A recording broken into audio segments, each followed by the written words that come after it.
Give That's us right. a good review. Absolutely. All right, so we have just started our webinar.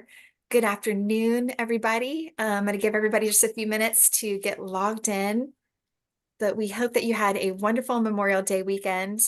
As you guys know, my name is Ginger, and I'm the Executive Director of Connectionology Seminars of America, and it is such an honor to have you with us. Later in this webinar, you're going to meet our amazing partners over at On Point Legal Nurse Consulting, Fox AE, Emotion Track, and HMR.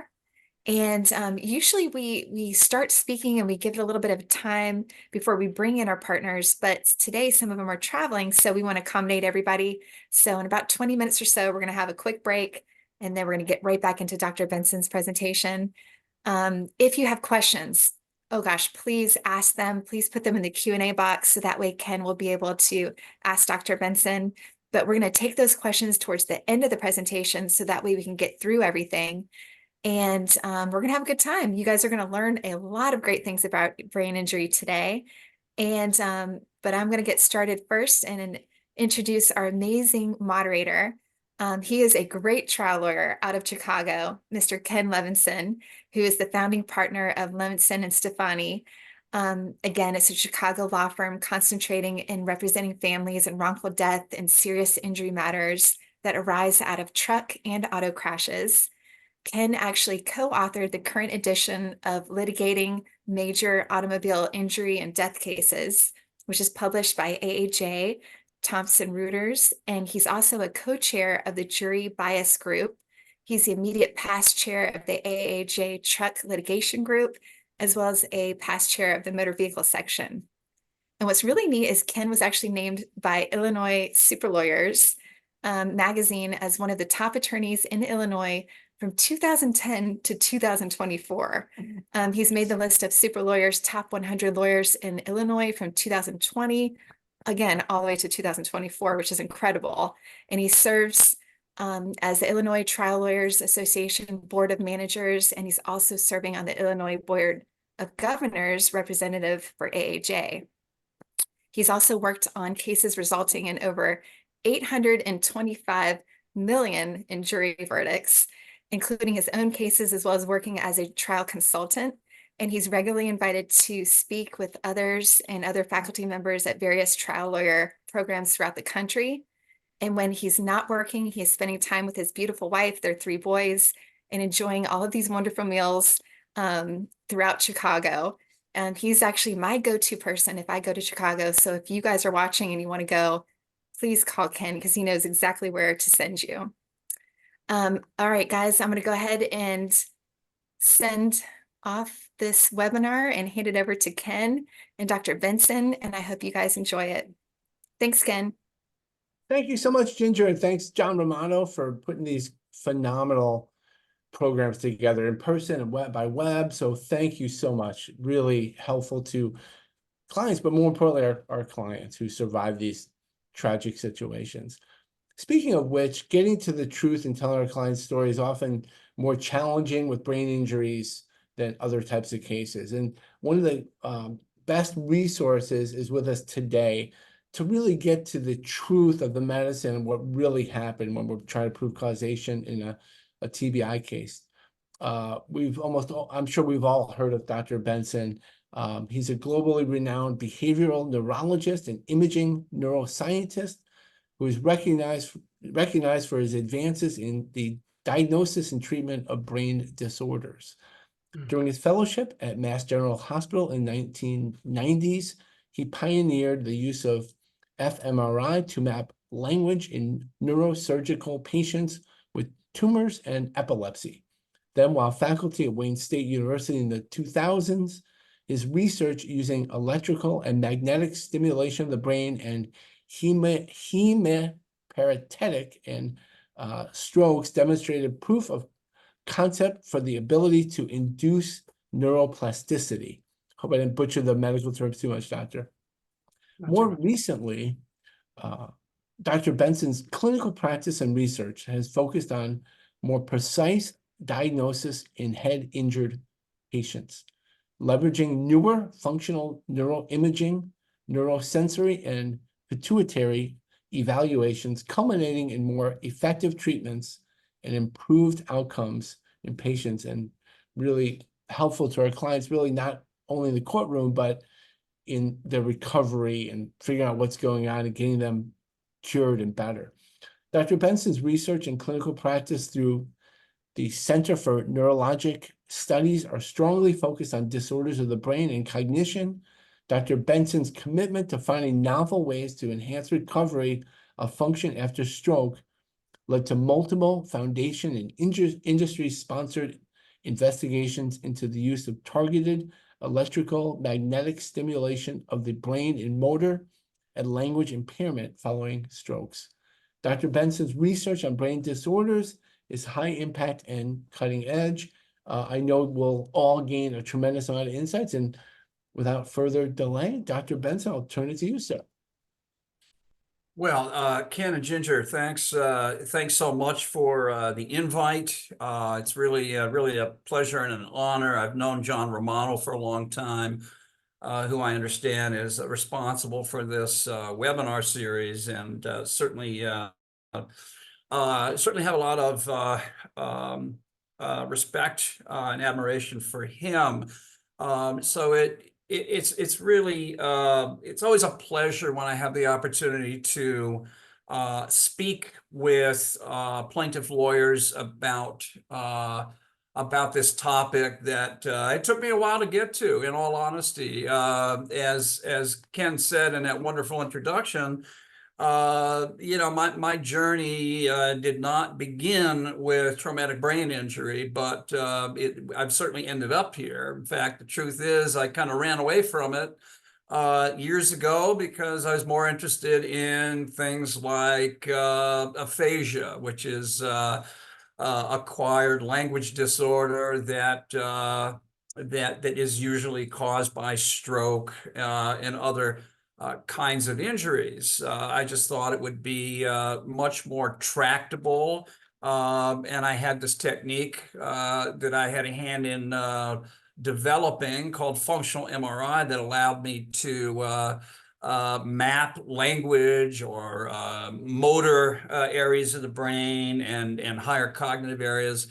So it took a while for me to actually, in all honesty, it took me running out of grant money to kind of find TBI, and that happened in conjunction with a collaborator, a distinguished, preeminent scientist by the name of Mark Hakey, who I'd heard about for years, even while I was at Mass General. And when I arrived in 2001, at Wayne State, he just happened to be there. And he and I kind of joined forces, and, he had already invented a technique called susceptibility weighted imaging that was super sensitive to even the tiniest little splotches of blood in the brain. And I had been hearing about something called diffusion tensor imaging, which was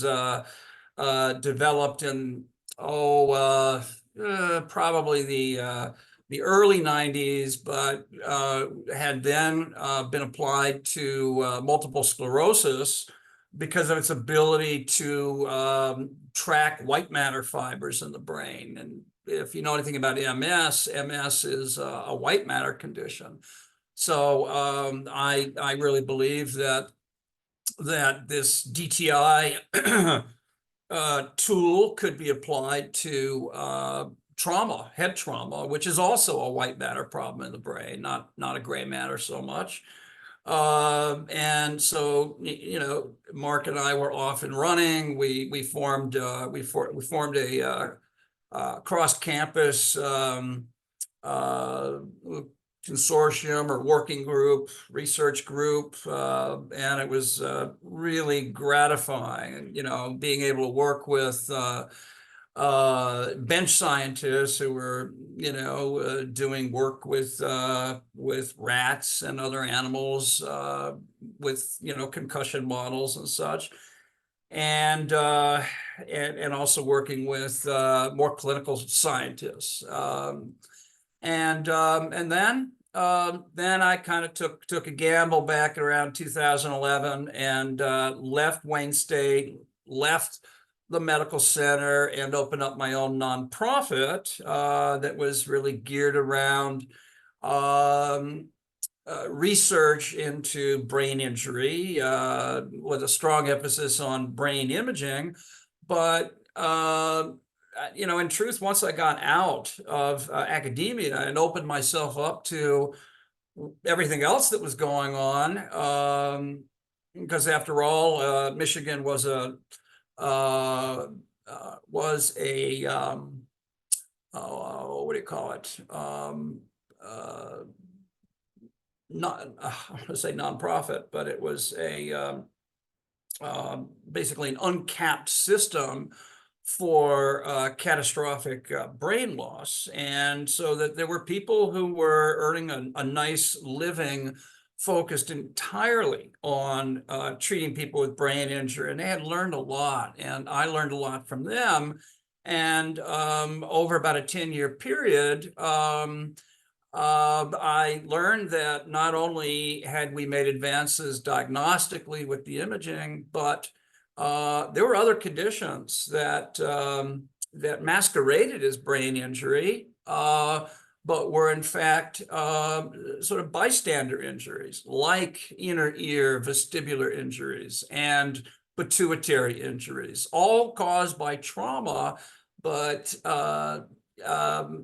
misattributed to brain injury per se, which meant that people that could receive treatment for these other conditions weren't because of misdiagnoses.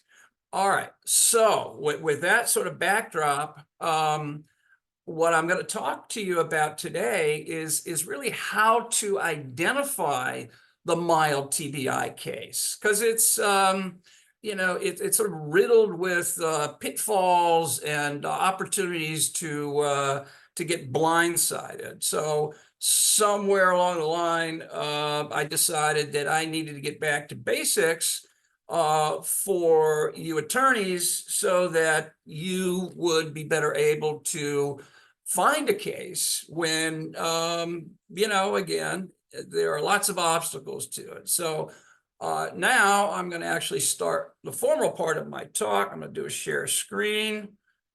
Perfect. Perfect. Okay, and let's get her done. Okay, so title of the talk is When the Dust Settles, Finding a Brain Injury After Trauma or Other Insult. All right, what I mean by this is there's a lot of dust with trauma. As I'm sure you know, trauma is an equal opportunity offender. It's not just the brain. In fact, these days, what we know is that the rate of severe and even moderate brain injuries is a whole lot lower than it used to be. But there's a commensurate increase in mild TBI thanks to automotive cabin safety features like airbags and such. So I'm actually in St. Petersburg, Florida. Pinellas Park is the county. Business office is down in Boca Raton, where two of my officers reside. Okay, let me get into this. So there's a whole host of these obstacles that work against us from the perspective of identifying a mild brain injury. It's not so difficult to identify the more severe brain injuries, but it's these concussions that often go undiagnosed. Why? Well, as I mentioned, with trauma comes bodily injury. Psychological trauma can mask symptoms of a mild TBI. The body tends to prioritize, as we'll talk about, the physical injuries because they can cause you to die. And the brain is very good at prioritizing, and the biology is very good at prioritizing those things that that can really hurt you. Mild brain injury doesn't necessarily kill you, but it does, as you know, it messes with you. Fatigue, right? Lots of reasons for fatigue after trauma, pain, medications, insomnia, drugs can certainly mask symptoms of a brain injury. People are put on narcotics, anti-anxiety, sleeping medications. What do these things have in common? Well, they all dull the sensibilities and can make somebody look like they're not all there. Emergency medical services and the emergency room tend not to ask the important questions. They don't dig deep, and you know, they're not necessarily supposed to do that, right? It's all about triaging, but we'll talk about that. It's not the job of the ER. Patients want to get out of the emergency room. They want to get out of the hospital and go home, right? So of course, medical personnel are fairly accommodating. Once they rule out for a bleed or something serious, they want to get the patient out of the hospital. Bad things happen to patients the longer they're in the hospital. What else? Well, unless it's obvious, and I'm talking about loss of consciousness or an obvious post-traumatic amnesia, it's not necessarily easy after the fact to know that somebody's had a brain injury, especially with all the other garbage that's going on at the same time.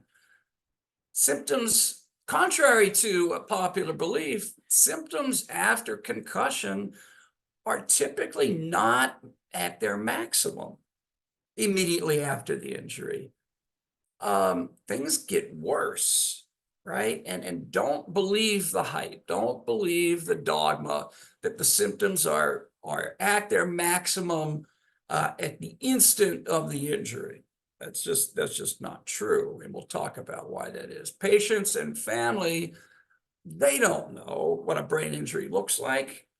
And they ain't looking for a concussion, right? They're trying to they're trying to get past it, and they're just praying that there's no brain injury, or they're not even thinking about it.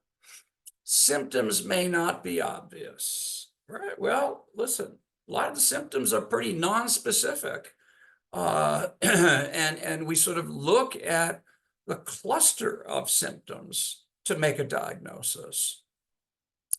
Symptoms can occur late. Now, what do I mean by late? Well, some of the symptoms may take as long as a month to develop. And that is true typically of the tinnitus or the ringing in the ears. Some of the visual symptoms don't develop right away. Sometimes the headaches, which are an indicator of vision problems and sensitivity to noise and other things. Cognitive dysfunction doesn't necessarily occur right away, particularly if there is a pituitary injury, which is common. Most of my patients, particularly the patients that I see after a couple of years that are still symptomatic, most of them have binocular visual dysfunction and growth hormone deficiency, right? We're going to talk a little bit about that. And as I said, other obstacles. It's not just the brain that gets injured. There are other neural structures that are just as capable of being injured. And I'm talking about these inner ear structures and, of course, the pituitary gland. Work ethic.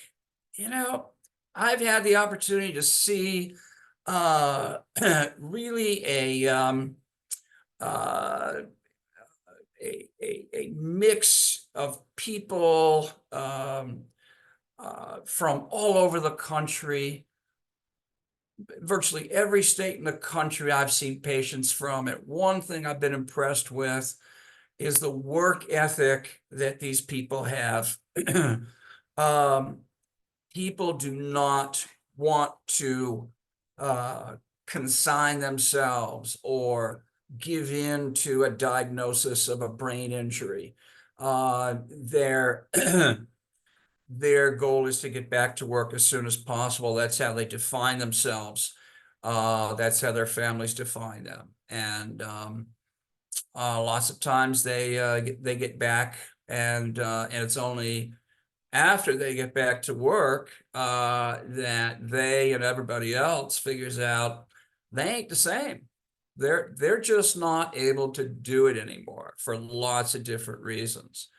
Baseline is not known. Remember, for the treaters, typically, it's the first time they've seen the patient. They don't know what the patient's pre-injury baseline was. They have to extrapolate, and that's an inexact science.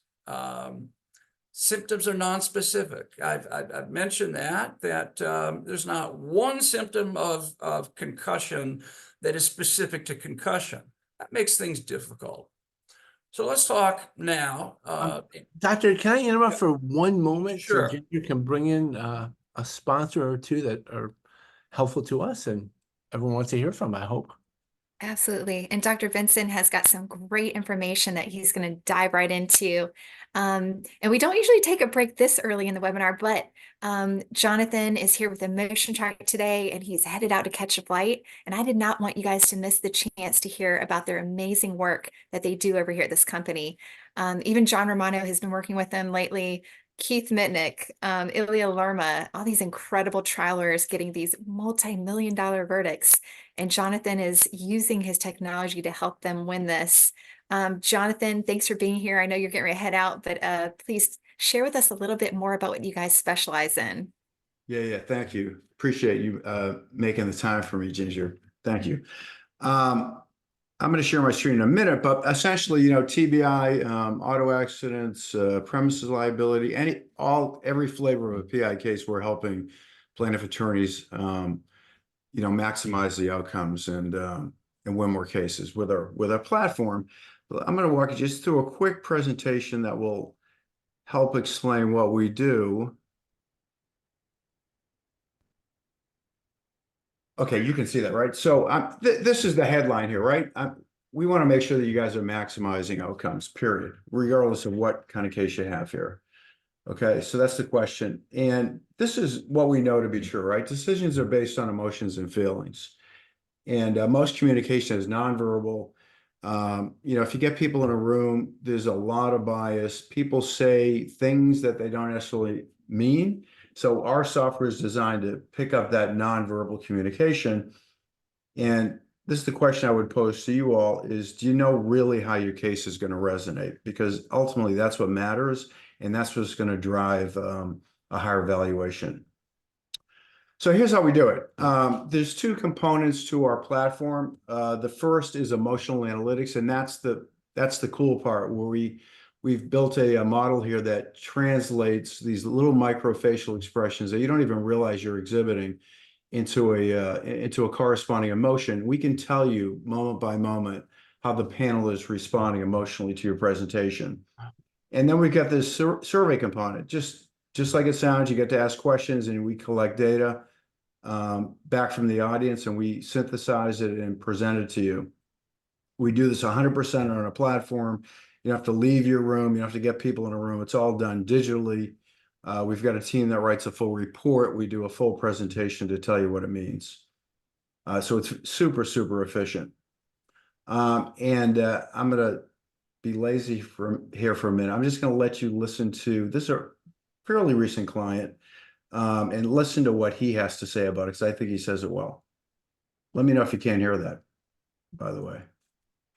Whoop, hang on one sec. Emotion track specifically helps you with tracking exactly the response of the jury to specific testimony of your client. So when your client is giving the most impactful statement that you think is impactful, got you in tears, you could actually see if that's resonating with the jury. And that's what helped me the most is that we might have thought that, him falling down was the most important thing, but the jury didn't vibe with that. So then we focus the emphasis on something else. And when we prep him for depo, we say de-emphasize this and focus on this instead. And so it basically gives you real-time data about how the jury is actually responding to your client specifically. I honestly think if you're going to try a case and you're not using a motion track, you're committing malpractice. So, and I'm not a malpractice lawyer, but, you know, and that's not coming from the heart, that's coming from science. Like, you got to use the science. It's not what we think about the case that matters, it's what the jury thinks about it. And it's not even what they're telling you, it's what they're showing you in their micro expressions. And that's what emotion track is all about. And Rex Parrish is the best of the best, and he recommends it. And so anything that he recommends, he's done it. I've seen him in trial. I've got to recommend it too. All right. So I'll leave you with it. If you have a case, a tricky one, tricky issues, liability issues, or you just want to figure out like what's the value of the case, give us a call and we can walk you through our process. It's I think you're going to like it. It's very, very efficient, easy to use. So thank you again, Ginger, for making time. Oh, fantastic. And don't forget, before you head out, to put your information in the chat box so that way everybody can stay in touch with you. But this is really fascinating, fast forward things that you guys are doing. And I hope everybody will get on board to at least ask you some more questions after this. Thanks again, guys. Thanks, Jonathan. You bet. And now I'm just going to take another quick break, and then we're going to dive right back into Dr. Benson's presentation. But Nathaniel Murray is here on behalf of Cody to share some of the great, amazing things that they do over there. Nathaniel, thanks for being back with us today. Yeah, thanks for having me again. Always a pleasure to be here. So today, quick introduction. I'm Nathaniel Murray. I'm the VP of Operations / Project Engineer here at Fox, work directly alongside Cody. And we basically just create different demonstrative exhibits, whether it's an animation or still shots, depending on your budget for the case. We can do medical illustrations, accident reconstruction. We can do construction cases, pretty much any type of illustrations you need. We can probably done it, and we probably have done it before. So real quick, let me show you an animation of which ended up being a mild TBI. So in this case, this was a police officer that was driving extremely fast in a 25 miles an hour zone. I think it was something like 75 or 80. Can't remember. I think it shows it in here. But first, we're trying to show if he was driving the speed limit, collision avoided. If he was driving 10 miles an hour over the speed limit, collision avoided.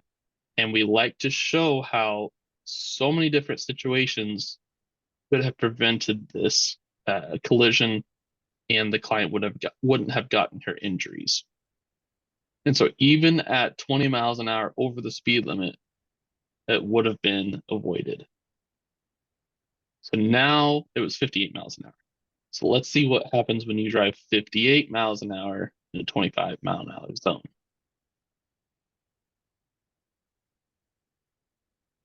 And as you can see there, that's the collision.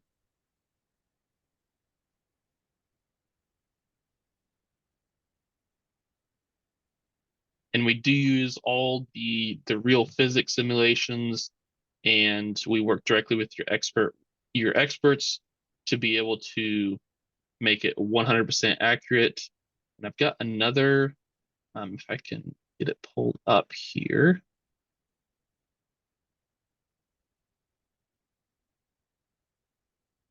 And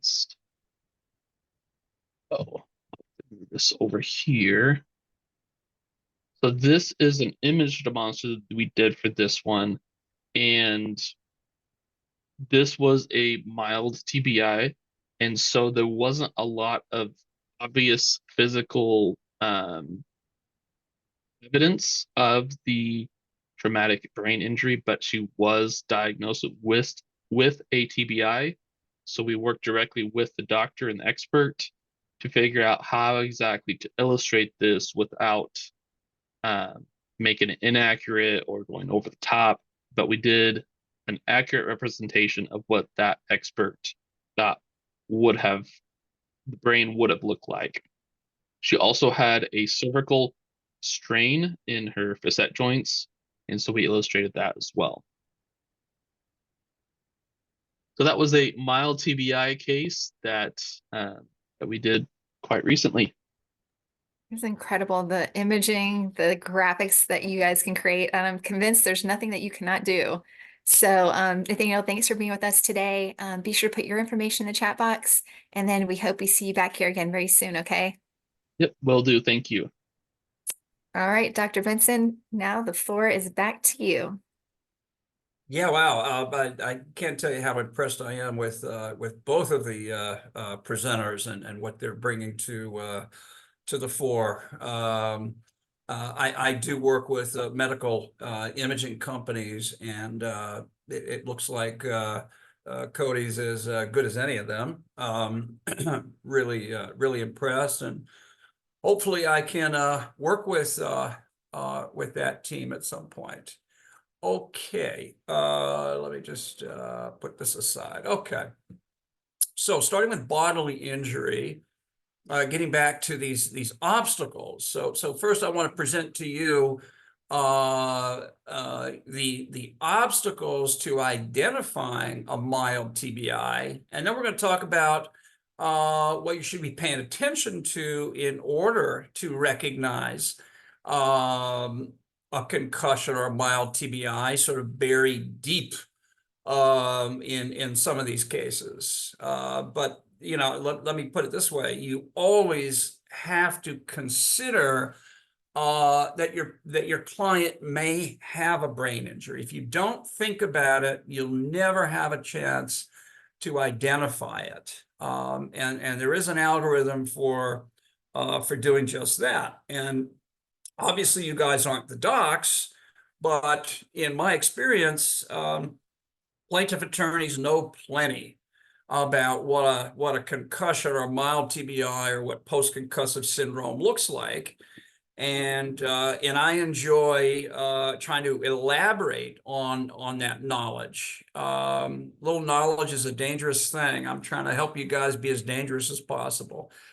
Okay, so with trauma comes frequent injury to soft tissue, bones, internal organs, etc. In fact, we just saw lots of instances of neck injuries. If somebody has a whiplash or a neck injury, boy, I tell you, the probability of a brain injury is sky high. Same with maxillofacial injuries, orbital fractures, facial fractures.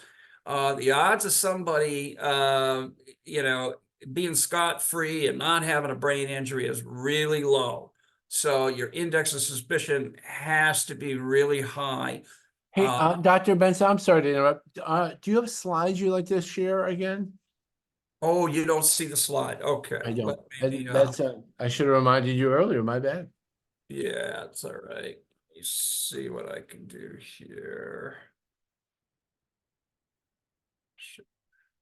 All right. Let's see. Show prisoner.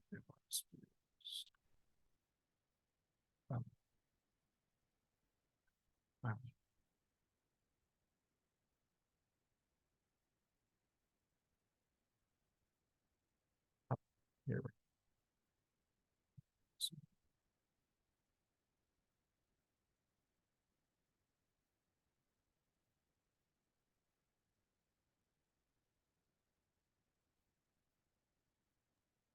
And it might just be that green share button down at the Wait, bottom. that's Sometimes fine. it acts up. You know how technology is these days. And while Dr. Benson is pulling that up, just a quick reminder to everybody that we do have one more seminar coming up later this year in November. It's our second annual depositions or trial seminar with Satch Oliver, a great attorney out of Texas, who is our chair. And so you guys be sure to stay tuned for that. And then also our brand new website for Connectionology is rolling out any day this week. And I'm so proud of it. And I can't wait to announce that for you guys. So be on the lookout for that. And then we'll have more webinars that we'll be sharing coming up as well. It looks like we are back to where we started. Thank you again so much, Dr. Benson. This looks great. Yeah, sorry about that. Okay, so we're talking about bodily injury, masking and obscuring the identification of a mild TBI or concussion. Pain and other physical symptoms tend to be prioritized by patient, by doctors, and may delay the recognition of more subtle neurological symptoms. So it's up to all of us to have a high index of suspicion, because as I said, if you don't look for it, you don't suspect it, you're going to miss it, and that's bad for everybody. Psychological trauma. So of course, with these traumatic injuries, there's going to be psychological trauma. People tend to be in fight or flight, or what we call an adrenergic state, immediately after the injury, at the scene, and they're hypervigilant. That can mask mild concussive symptoms. Essentially, we all heard the stories of little old ladies picking up cars, when they see small child underneath a car. Adrenaline is pretty powerful stuff, but it wears off pretty quickly. So what else? PTSD. Oftentimes you need to know this, because this is a wastebasket diagnosis. Post-traumatic stress disorder is probably not present if the patient doesn't remember the event. It's hard to have re-experiencing if you never experienced it, or your brain never consolidated the memory in the first place. That's not an absolute, but I don't want to get too nuanced now. This is not a talk about PTSD. Anxiety caused by injury to the brain is often falsely attributed to PTSD, right? So one of the symptoms of mild TBI can be anxiety, particularly if the right hemisphere is involved. But you'll get experts on the other side saying it's all psychological and it's not neurological. Not always the case, especially if they have no memory of the event. If they're amnestic for the event and they pop in the emergency room, they have no memory of the accident. Again, it makes it hard to invoke a diagnosis of PTSD. Fatigue. Pain can cause sleep deprivation, which compromises cognitive ability, causes irritability, depression, etc. It can obscure the identification of a brain injury related or to brain injury related neurobehavioral impairment. Again, remember, these symptoms are not specific, and the time dimension is important. You want to keep an eye on symptoms and see how they progress over time. Sometimes that helps you etiologically, or to determine what the actual cause is. Drugs, and this is what docs do best, right? Prescribe, right? We never met a nail that we couldn't hammer. Okay, narcotics, anti-anxiety, sleepers, muscle relaxants, antidepressants. These all suppress central nervous system activity, causing side effects that can look a lot like brain injury. This is interesting. EMS and ER docs, they miss a diagnosis of concussion about 50% of the time. There have been a couple of articles since this seminal article by Powell in 2008, but it's honestly possibly even an underestimate of the rate of misdiagnoses in the emergency room. A lot of these people don't even come to the emergency room with concussions. If no loss of consciousness or obvious confusion or amnesia, they typically miss it. They don't ask about early confusion. They don't ask detailed questions about what the patient does or doesn't remember. They might say, well, tell me what you remember, right? But of course they weren't there. They don't know what the truth is. So if the patient gets it wrong, and by the time they see the ER doc, they may have been told a couple things. It's not reliable. They're focused on ruling out surgical issues, the big stuff. They're not there to diagnose a mild concussion. It's what we call triaging. It really is not their job. So what they do, if they're doing their job, is they refer to the primary care, or they say, come back if things get worse. Like, if you don't wake up tomorrow, come back and see us, stuff like that. Patients want to go home. Patients want to get the hell out of the emergency room. They don't feel good. They've been battered and bruised, and they're fatigued and they're stressed. They want to go to bed, their own bed. Most people think they're going to recover with rest. There's no bleed on the CAT scan, no need for intervention. They're going to discharge the patient 95 out of 100 times. And patients and the families, they say, oh, well, I guess the doctor knows best. I guess I don't have a brain injury. I wasn't diagnosed with a brain injury. Wrong. Loss of consciousness, amnesia, confusion about confusion. Patient is unreliable for loss of consciousness. If you ask somebody, did you lose consciousness? How the hell do they know? They're not watching themselves. If you're lucky, they may be aware that they have a gap in time. They maybe remember sort of waking up or coming to, but not always. So it really requires an observer, right? Maybe somebody next to them in the car that says, oh yeah, mom was out.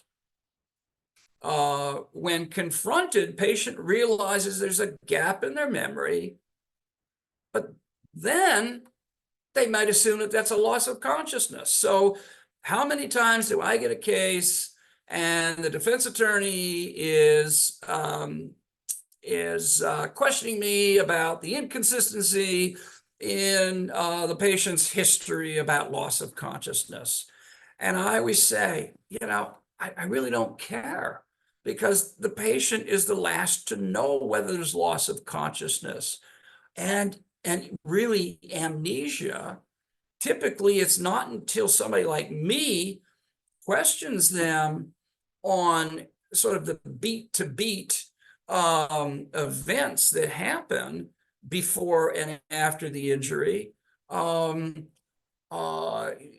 really tease out whether there's amnesia or not, because people will remember emotionally laden memories, right? They'll remember when somebody comes to their window, knocks on the window, and sort of rouses them. They'll remember when they're in the street and everybody's looking at them, but they don't remember being put into the ambulance. They don't remember the transport to the hospital. They don't remember going in the hospital. They may not remember much about what goes on in the emergency room. Well, you know what? That's important. That's amnesia. We're not talking about, what you see in the movies where, somebody has a dense amnesia for 6 months or 5 years. It's not like that typically. Now, there are cases where people, they'll remember things for about 5 minutes at a time, and they'll repeat questions over and over and over. Yeah, that's sort of classic. That's easy. And even family members recognize that, and they know something's up. Loss of consciousness, post-traumatic amnesia have the same value towards diagnosing concussion, because oftentimes you can't distinguish between them after the fact, but they're both important. Misconceptions, symptoms worse immediately after the injury.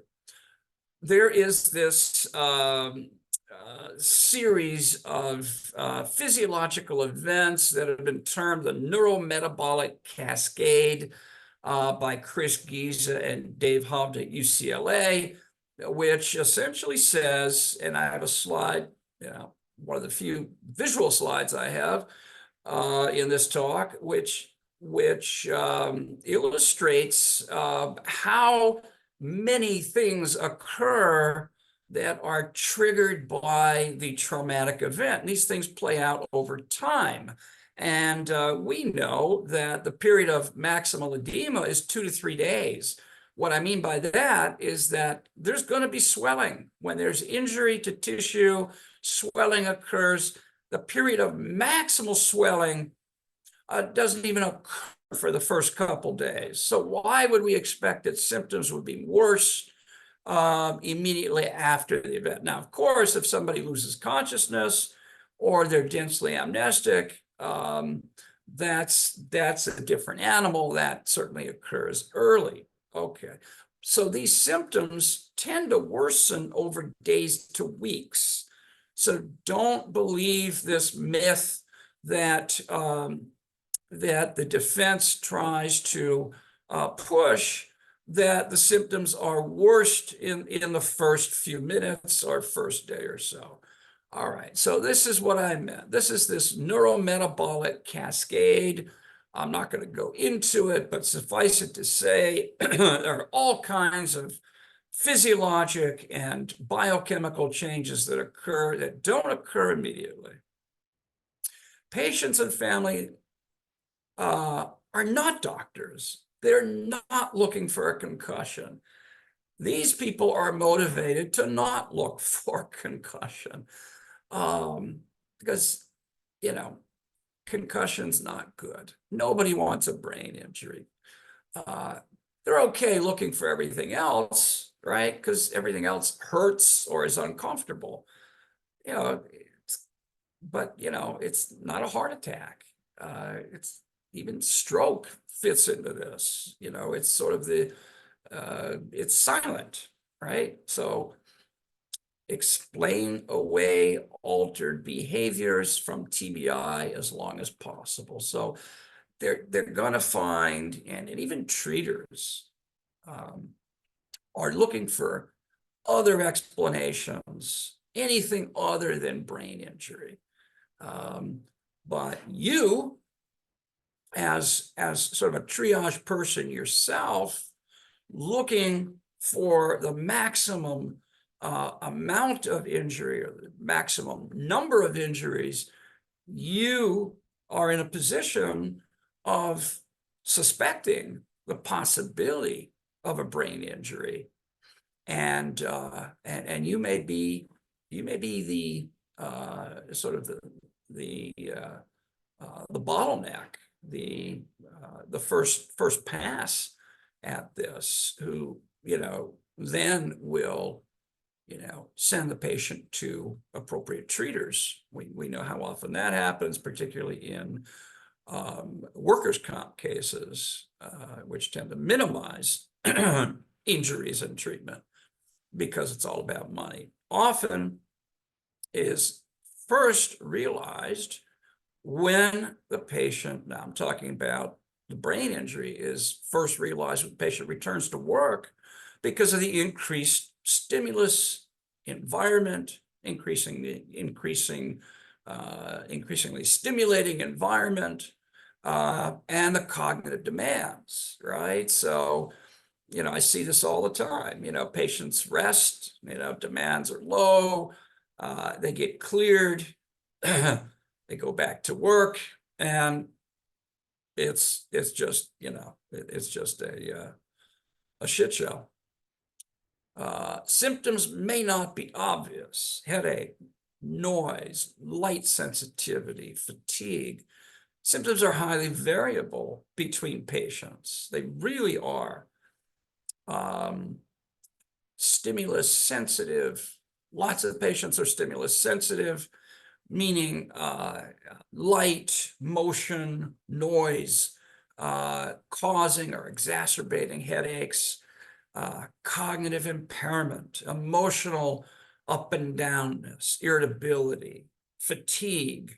Again, that it's so easy to write that off to something else, but we're talking about symptoms that you certainly can't say that these symptoms are specific and diagnostic of brain injury. Symptoms can occur late, right? So I'm not just talking about 2 or 3 days after the event. Now I'm talking about maybe a month after the event. Ringing in the ears or tinnitus usually is delayed, typically about a month. Well, if you don't ask the patient, you're not necessarily going to, get the right answer. Visual symptoms, sensitivity to light, motion sensitivity can have a later onset. Pituitary insufficiency. So pituitary hormones seemingly can hang around for a little while, or at least the symptoms aren't necessarily manifest for weeks or longer. And as I said before, this is a common co-conspirator with injury to the brain that I diagnose, probably once or twice a week in new patients. What kind of symptoms are we talking about? Fatigue, insomnia, cognitive slowing, cognitive fatigue, right? Again, not specific, but in the right context. And when these symptoms are clustered, and particularly when these symptoms develop later and progress, to me, that's almost diagnostic of pituitary. Patients may push through it and cause greater injury. Yeah, so neurons are highly vulnerable to the effects of metabolic demands after these injuries. And these neurons can be further injured. I had a football player, he was a kicker. He was concussed. 2 weeks later, he was cleared. He ran onto the field after he was cleared. Just the act of running onto the field reactivated all of his symptoms again. When I looked at his MRI, it was pretty clear that he had a diffuse injury and that he had edema or swelling that was exacerbated by that second load on his brain when he should have still been resting and recovering.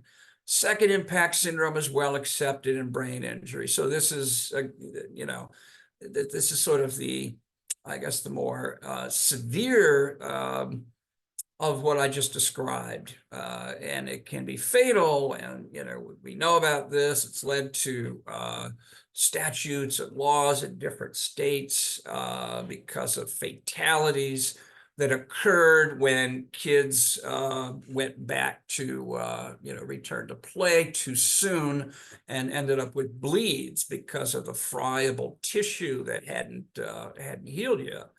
Symptoms become more apparent as a result of this stress. So, you see a recrudescence of the symptoms that maybe had abated under minimal stress, but with increased stress. And of course, that's led to newer protocols that attempt to simulate the demands that athletes are exposed to when they're actually playing their sport. But I have to tell you that it's really not possible to do that because of the psychological and physical demands when everything's on the line. Baseline not known by treaters. So this is another obstacle, right? So treaters see a patient, they see your client, never seen your client before. They don't know what the baseline is in terms of cognition or anything, right? And you got a patient that maybe isn't doing a great job of transmitting information about who they are, what they were, what they're feeling, right? These are people with brain injuries after all. That's why it's so important to have a collateral witness. Cognitive evaluations are limited if no baseline cognitive testing, which is, of course, the vast majority of cases. People with high IQ or high intelligence may score in the average range, which belies, what's really going on, because you'll have treaters, and I'm talking about neuropsychologists that will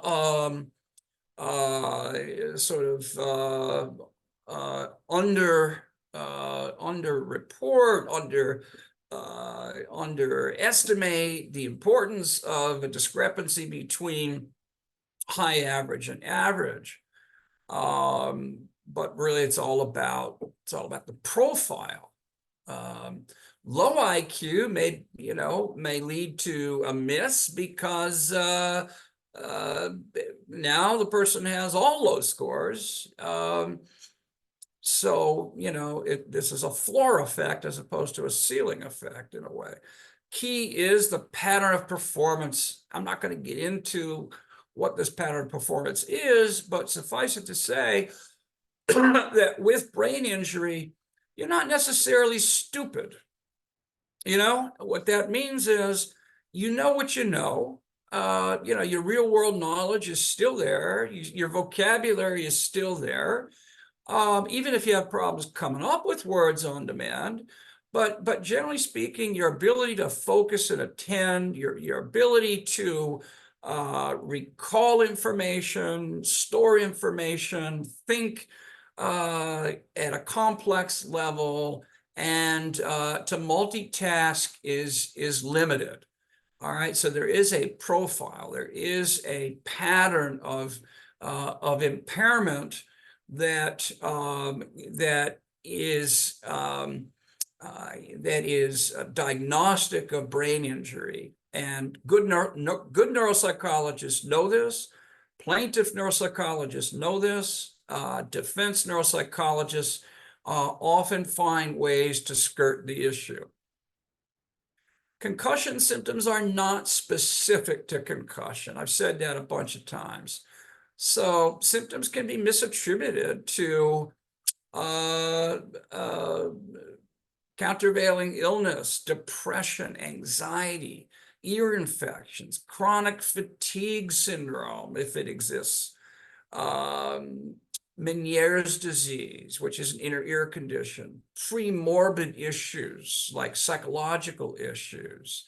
We don't get to pick our patients and clients, right? It's the old eggshell client. They come to you, they come to me with their pre-existing issues, and as much as we want to, we can't make them go away.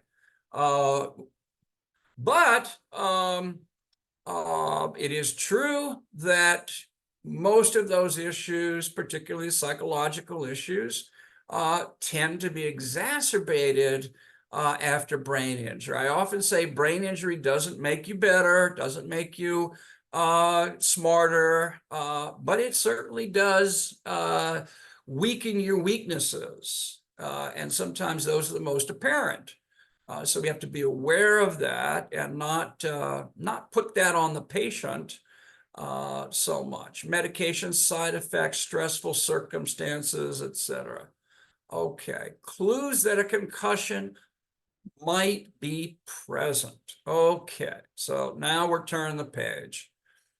So what kind of clues, will you have that you might have somebody with a mild TBI? Well, anytime you get a history of a loss of consciousness or amnesia, right, which is a gap in memory. And by the way, this is not an ongoing amnesia. We're talking about a finite gap in memory, maybe even fragments of memories. Confusion at the scene, and then foregoing. So continued confusion even after they leave the scene.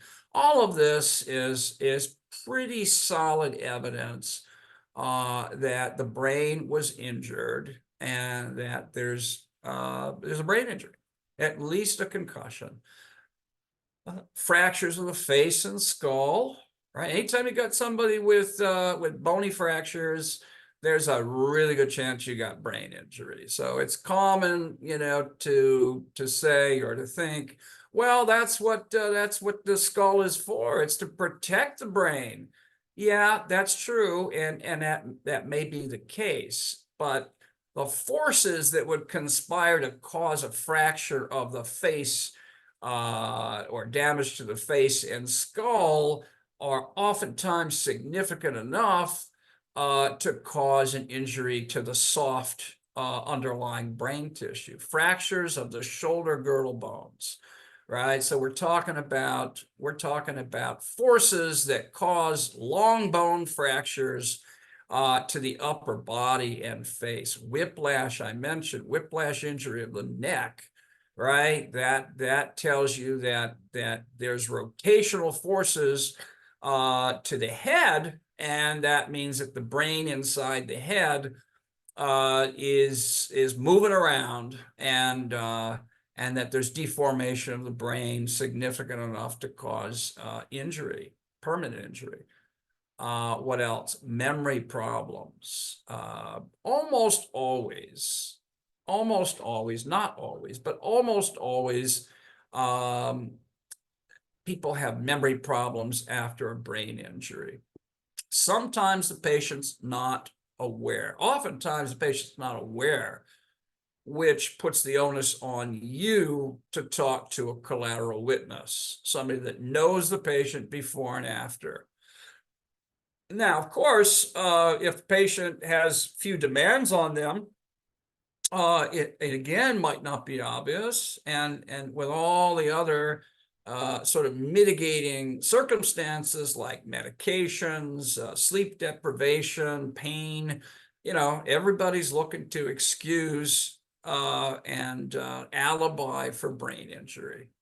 But you have to be the one. In a sense, you have to be the adult in the room. Forgetting appointments, personality changes. So irritability, anger, depression, these are oftentimes good indicators that there's an underlying brain injury, especially irritability and anger. Delta V, higher inertial forces, more forces, more brain injury. Others in the vehicle with TBI, right? Because people are, if they're in the same vehicle, in the same accident, they're going to be exposed to pretty much the same forces. Now we do have people that survive, and the other occupant dies, and that usually has to do with hitting the head against some hard surface. And that's where seat belts and airbags can save you. Non-traumatic causes of brain injury. Okay, so not all brain injury is traumatic. Hypoxia, and sometimes we see hypoxia in the context of brain injury, right? Because of the physical injuries, blood loss, etc. And ventilation issues from rib fractures and the like.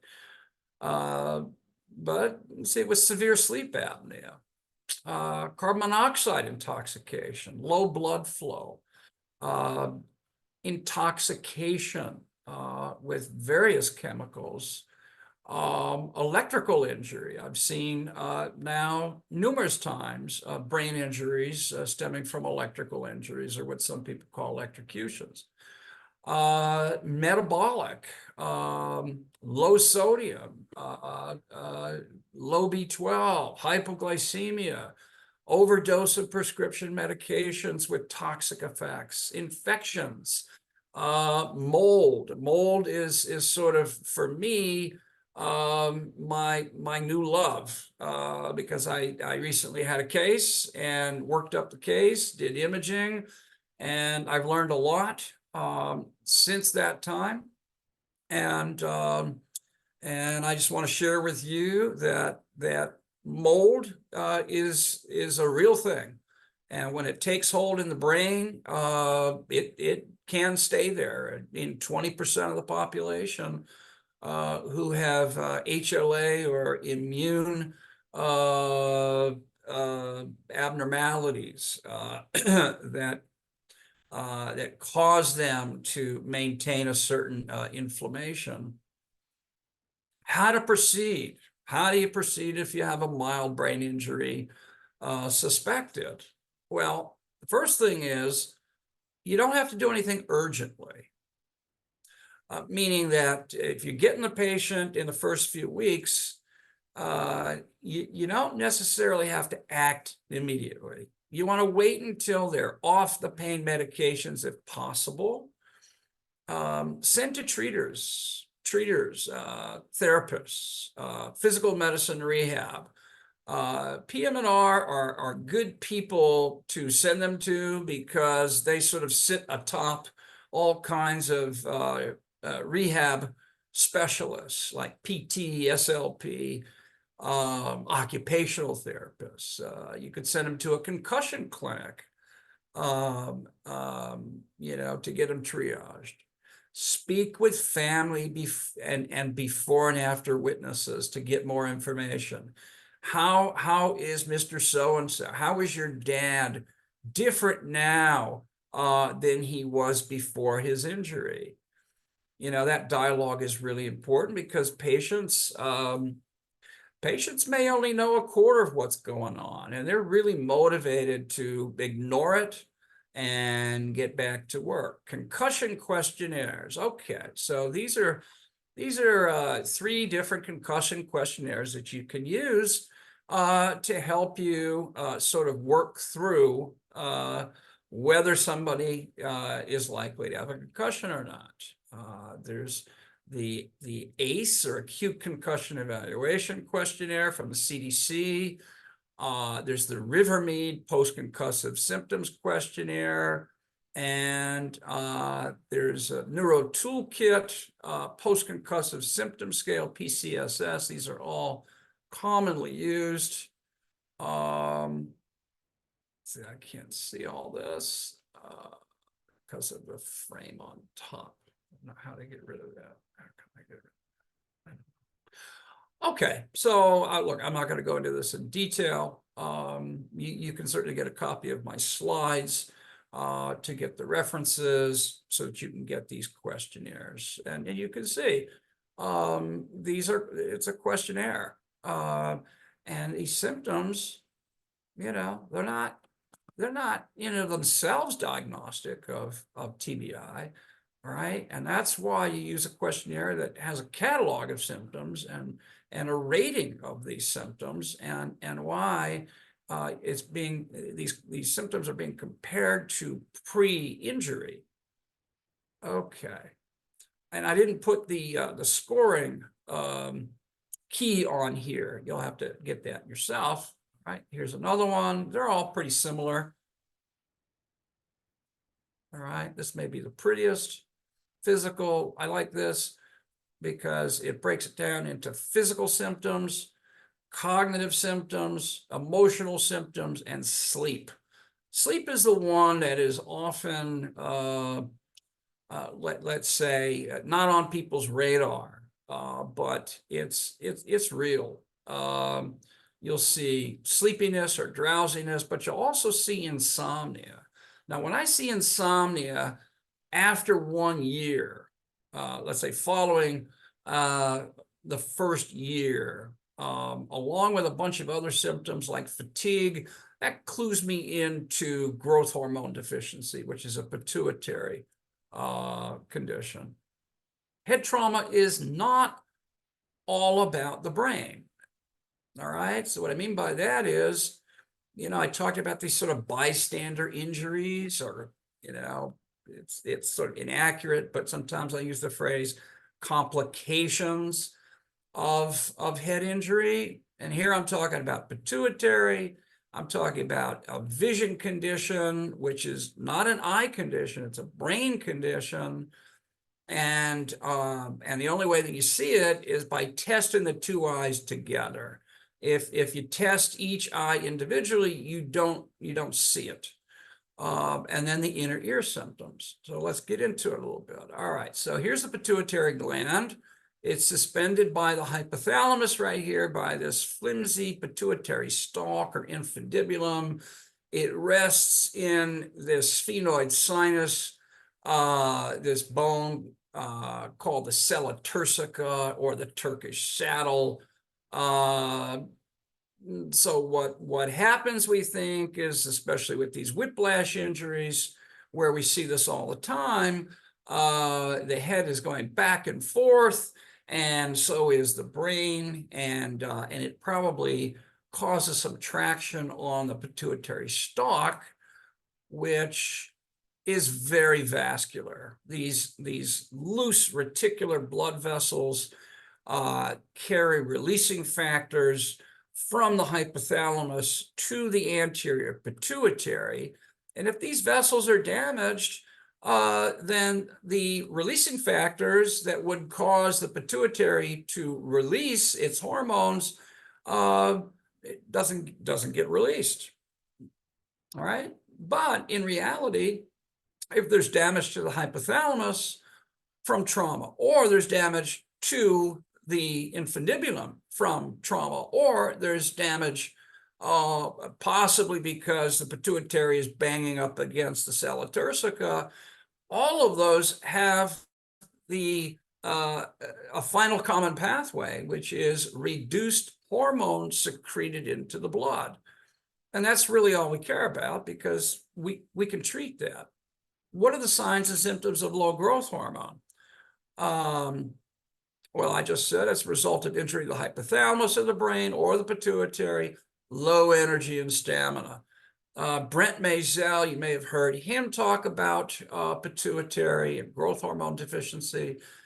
This is, I don't necessarily agree that the fatigue has to be over the top fatigue. I think you see it along a spectrum, but certainly fatigue, physical fatigue, mental fatigue, inability to maintain focus and attention for very long. I do a test over 1 minute. I see people fatigue after 30 seconds. So it's pretty dramatic. Lack of motivation.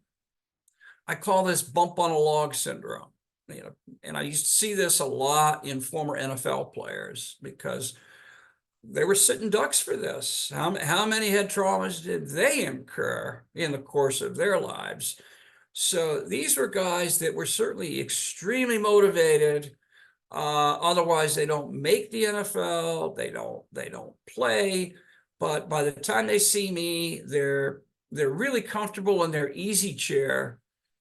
And there's a lot of inertia, anxiety, sometimes even paranoia, reduced libido. That's a big one. We just submitted a paper. Actually, the paper was conditionally accepted. And we found that we wrote that libido is at the top of the list for symptoms suggesting growth hormone deficiency. It's not the only one. It's certainly not specific. But virtually everybody with growth hormone deficiency has a lowered sex drive. I had a football player who just recently retired. He was 27 years old, and he had a new girlfriend who I guess kind of liked him. He was really worried because he had no sex drive. And then I told him that he should pad the walls, because once he went on growth hormone, he wasn't going to have that issue anymore. And sure enough, that was the case. Impairment of cognitive function. You can understand that that if your brain cells fatigue because of growth hormone inadequacy, you're going to see poor attention, poor memory, executive function issues, processing speed issues. The effort is just not sustainable. Weight gain. With men, it's usually 20 to 30 pounds in the first year. Tends to be fat accumulation in the abdomen. Decreased lean muscle mass, so they lose strength over time. This is the questionnaire that I developed that that we submitted to the Journal of Neurotrauma that I told you about. Cognitive, emotional, physical symptoms. This is a very intrusive condition. It affects so many different domains of life. It does lead to suicidality, and it's a treatable condition, so we don't like to miss it. Summary facts. Anterior pituitary dysfunction reported in, well, let's say about 50% of people with TBIs have pituitary dysfunction. Longitudinal studies show in the first 3 months, 33 to 56%, at 12 months. I think this is an understatement or an underrepresentation, but if you look at the high side, it's still more than a third. Doesn't correlate well with TBI severity. We see this frequently in our mild TBI folks. I actually have found anecdotally that it's more common in the milds than it is the severes that I've had.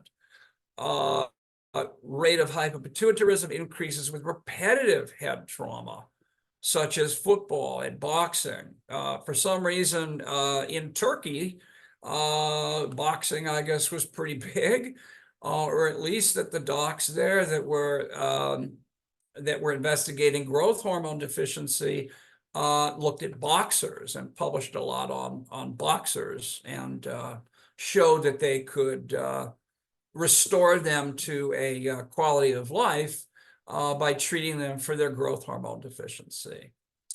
Tends to present in the first year post-injury. Now, that doesn't mean that it's there day one. The truth is that the trajectory of brain injury and the trajectory of growth hormone deficiency are kind of anti-correlated. Brain injury symptoms tend to get better over the first year. Growth hormone deficiency symptoms may not start immediately. They tend to worsen over time. So if you got somebody who says, Doc, I think I'm getting worse. I think my memory's getting worse. My fatigue is getting worse. My sleep is getting worse. My sex drive is getting worse. Chances are you got somebody with a pituitary problem. Isolated hormone or pituitary hormone problems are 2 to 3 times more common than multiple. The defense wrongly will try to assert that that having an isolated hormone deficiency and having that really signify a pituitary injury is ill-founded. It's not true. The literature, there's plenty of literature showing that isolated is more common than multiple. Now, if it's multiple, it's easier to get insurance companies to approve paying for the hormone replacement. Subcutaneous daily growth hormone injection is the treatment. It's really easy. You're injecting into the abdomen. You barely feel it. It comes in a preloaded cartridge. It's the easiest thing in the world. And in a month to 3 months, people are clearly getting better. Very gratifying as a clinician. Okay, binocular visual dysfunction. 30% of chronic mild TBI patients will have this. Sometimes it gets better on its own. If it doesn't get better after 3 months of recovery, it's probably not going to.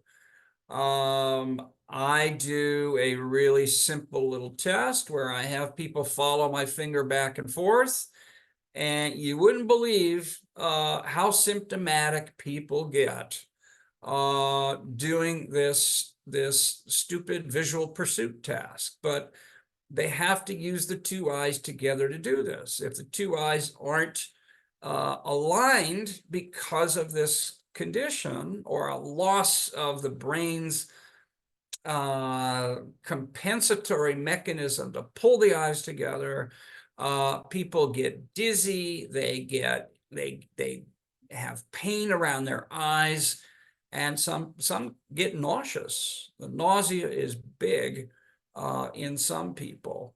So this is called binocular visual dysfunction. There are some subtypes that I don't need to get into. Vertical heterophoria, where the misalignment is in the vertical dimension. Sometimes it's caused by damage to the superior oblique muscle in one eye. But the brain responds to this uneven image by using or overusing these extraocular muscles. So the extraocular muscles are basically fatiguing because they're constantly in use, and there's referred pain to the scalp or the head. So these people will complain of pain around the eyes or the forehead, occasionally the temples, which is an indication that certain eye muscles are being overused. So this is a common cause of headache or post-concussive headache that I see all the time. Okay, covered that. Doctor, can I interrupt real quick if this is a good time for two of our additional sponsors? Sure. Great, thank you, Doctor. And Dr. Benson, this is fantastic. I'm getting so many great, I see a lot of great questions that are coming in already, and we will be covering those when you finish, but you wouldn't believe the messages I'm getting behind the scenes. So you are sharing some wonderful information with everyone today, and we really appreciate it. So we're going to take one quick break because I would love to bring in our wonderful friend and our amazing partner over at On Point Legal Nurse Consulting.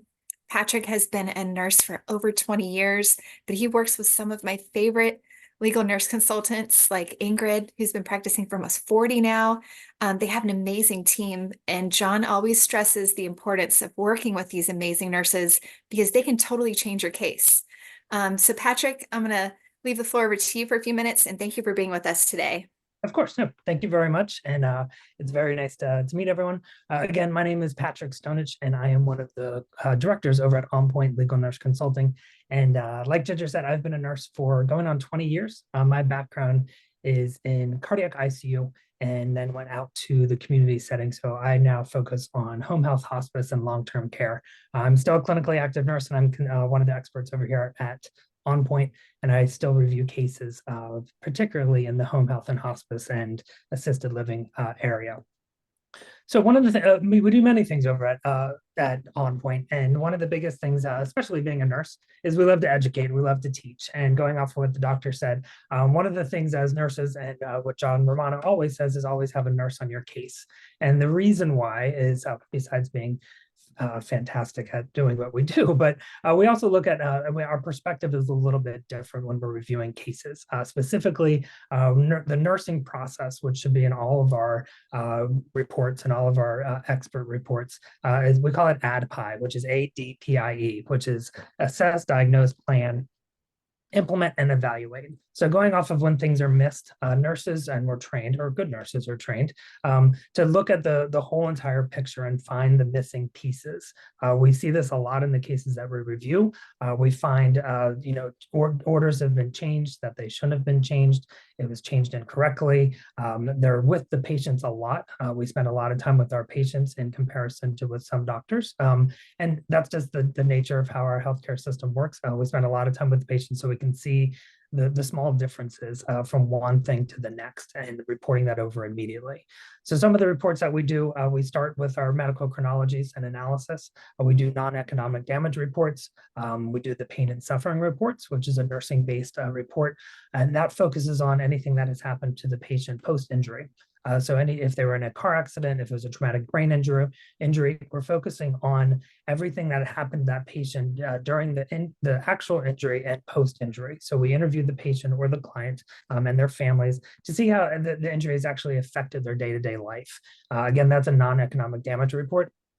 It's a fantastic report that kind of follows along with the whole entire case.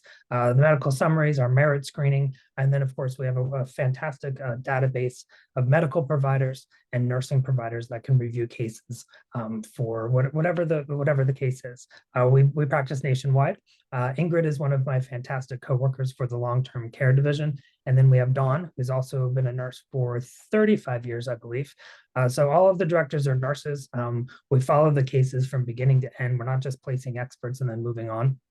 We really want to consider ourselves an expansion of your team and assist you guys step by step. Again, we're here to answer questions, simple questions, complex questions, and we'll find the answers for you if one of us can't help out. So it's always a pleasure to be on Connectionology.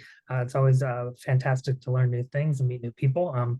I see my close friend Blue is coming up next, and he'll have some fantastic things to share with you. Absolutely, Patrick. And before you go, real quick, tell us about this amazing conference here that you guys are planning on June 19th.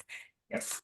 So in Philadelphia at the Barnes Foundation, we're doing a one-day symposium. So we're going to have a combination of medical providers and some nurses and some attorneys speaking on different topics. So it's not just long-term care. There's going to be some medical malpractice attorneys. Jessica Latour from the Romano group is going to be there. Victoria Shaw from the skilled nursing facility litigation in New Jersey. And we have a financial expert that's talking about financial fraud and exploitation in healthcare. So it's a combination of a bunch of different topics. It's going to be fun. We have 7 CLE credits to offer. It's a beautiful museum. It's a really cool spot. And so we hope to get a good attendance for our first one. I'm sure it will be. So don't forget, guys, if you happen to be in the Philadelphia area on June 19th, or if you're feeling spontaneous and you want to fly out there and enjoy a couple days, definitely go check that out. And I'll send you a link after the webinar as well. Thanks for sharing that, Patrick, and thanks for being with us. You're welcome. And as you can see, our friend Blue is here with HMR as well. Blue, how are you going to follow up with that amazing presentation by Patrick? Patrick is always hard to follow, Ginger. He's just an epic speaker, so good at his job. And if you guys haven't had the pleasure of meeting Patrick, you definitely need to go out of your way and make sure you say hi to him at any of the conferences and things. He's just a wonderful human being. Anyways, thanks for having us, Ginger. As usual, wonderful to be here. My name is Blue Edwards. I'm with HMR Servicing. I reside in Scottsdale, Arizona, where it's currently hotter than the sun's surface at the moment. It's about 105 degrees today, so summer's officially here. But who is HMR? So HMR is the premier funding source for personal injury and plaintiff law firms nationwide. We specialize in catastrophic injury cases, traumatic brain injury, spinal cord damage, amputees, TBI, extreme TBI cases, things like that. Kind of, a lot of what Dr. Benson has covered here today with us. And wonderful presentation, by the way, Dr. Benson. Thank you. There's three ways that we can help out law firms and plaintiffs throughout this process in funding. And the first of which is going to be case cost. So experts, life care planners, whatever you need to shore up your case, different people to bring in to prove it up and to go for the big win for everyone involved. Those can be expensive. That's something that we can step in and help with that heavy lift and help you get the experts that you need in order to go to the goal line, with your case. Second, funding bucket, I like to call them, is going to be medical funding. So we currently operate in 39 states for medical funding. I like to say this just to mention that we work with providers nationwide. So we are very widespread. A lot of attorneys will even reach out to me like, hey, Blue, I have a case in this state and I don't know any providers there, right? So I get those phone calls often, and by all means, feel free to reach out to me as well for that. I probably know a guy, right? In another state or somewhere else. And then third, last but not least, funding bucket is going to be pre-settlement funding. So this is for, directly for the client. This is a tough time in their life, probably the toughest time that they've had so far. They need to pay their mortgage, or I've even had child support come up, right? Where, that needs to be paid, or there are consequences for that in most states. Anyways, living expenses, things like that. We can step in and help out, on certain cases. I know, a lot of attorneys can be hesitant on that, but we really do offer some of the lowest rates in the nation. So, feel free, if you're interested, you need, want more information on that, feel free to reach out to me directly. I'd love to help you out with that. And then last but not least, Ginger, should we go ahead and announce the coffee winner today? Yes, we definitely should. Usually we save this to the very end of the webinar, but we're going to do it now because we have you. And since Ted is busy today, we're going to have him back on Thursday. If you would, please go ahead and let us know who the winner of the HMR coffee giveaway is. Excellent, will do. So I will say up front that this coffee is very strong, and it is it is premium coffee. So I hope you enjoy this. And the winner today is Mary Beth Ramey out of Indianapolis, Indiana, with Ramey and Haley. Congratulations, Mary Beth. Yeah, and by all means, feel free to share this with everybody in your firm. I almost guarantee production will increase. Absolutely. Well, I know Mary Beth, she is an amazing trial lawyer in Indianapolis, as well as her husband, Rich Haley. Again, another one of my favorite attorneys. Great firm. So I'm really happy that she won. And it looks like Blue, you and I will reach out to Mary Beth after the webinar. I believe Ken even knows Mary Beth, don't you, Ken? I know Mary Beth and Rich really well. In fact, I believe they gave up coffee and they recommend you send it to a lawyer in Chicago. And you can I'll make sure it gets in the right hands. Oh, absolutely. Well, don't forget, guys, too, if you didn't win today, there's another chance to win on Thursday. We're going to be doing another webinar at 3 o'clock, and it's going to be really cool because it's about one of our attorneys' first jury trials. And I think he has $6 or $7 million on his first jury trial that he did. So he's going to be talking about all the ways in which he won it and all the obstacles that he went through to get there. So be sure to watch that one because it'll be pretty good. But thank you so much again, Blue, for being here with us. And congratulations to Mary Beth. We're going to now jump back into the presentation because we're still going to about a little over 5 o'clock or so today. But we want to finish out his presentation and then we want to get to your questions. And I see those are coming in as well. So thank you guys. Keep them coming. All right, Dr. Benson. So now we got to just open up your slides again. We might have to go back through that process, but thank you so much. Yeah. Okay. So you don't see the slides right now, right? Not yet. Might have to press that green button down at the bottom. And I'll let you know as soon as they're up. And again, you guys, I see these great questions that you are been submitting. So we will definitely get to all of these. And if you would like a copy of Dr. Benson's slides, I'm going to post Alina's email address again in the chat box because you can email her and she will send you a copy after the webinar. And looks like they're pulling up right now. I want to thank the attorneys. Apparently about 15 have already reached out to her. So I think the message is getting across. Thank you, Ginger. No, this is what we're all about, Dr. Benson, and I appreciate your time. Looks like we just got to pop this up onto the main. Looks like it's opened and we will be right there. But this is great, guys. All right, Dr. Benson, back to you. Okay. All right. Can you see the slides? Okay. So this is, I know it's been a little while, but we were talking about binocular visual dysfunction and misalignment of the two eyes, and that can cause symptoms including frontal head pain, dizziness, nausea. All right, but here's a sign of this condition. Unconsciously, this young girl tilts her head in order to bring her eyes or her line of sight into alignment.